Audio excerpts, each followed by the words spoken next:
कंधमाल जिला फुलबाणी स्थित गांधी स्मृति भवन में फाइलेरिया निराकरण अभियान 2025 राज्यस्तरीय सामूहिक औषध सेवन उद्घाटन कार्यक्रम और जातीय कृमिनाशक दिवस रे जोगदेले स्वास्थ्य मंत्री मुकेश महालिक।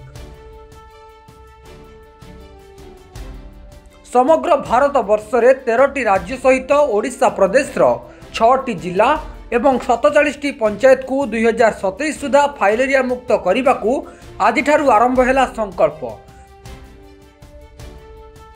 वीडियो कॉन्फ्रेंस माध्यम यूनियन मिनिस्टर जेपी नड्डा देले उद्बोधन।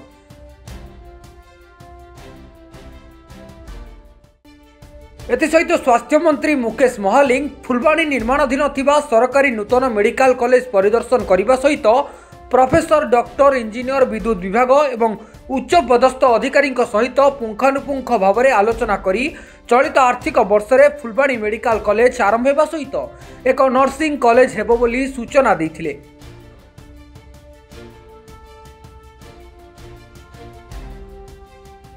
मु हूँ फुलबाणी अर्बान आशा मो ना हूँ इंदिरा साहू।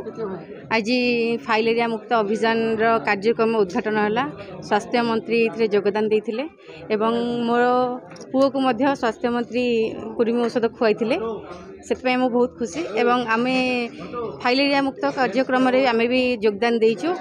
आम समस्त को सचेतन करेबू एवं बुझेकी समस्त को फाइलेरिया मुक्त करेबू औषध एवं सेवन करेबू कृमि एवं फाइलेरिया टैबलेट समस्त को खुआइबू एवं लोक मान को बुझेबू जे ए औषध समस्ते सेवन करंतु एवं समस्ते फाइलेरिया मुक्त हूँ। हमारा जिला को आम फाइलेरिया रोग मुक्त करने कार्यक्रम आगू। फुलबाणी सुधीर कुमार महाराण का रिपोर्ट सनस्टार डिजिटल।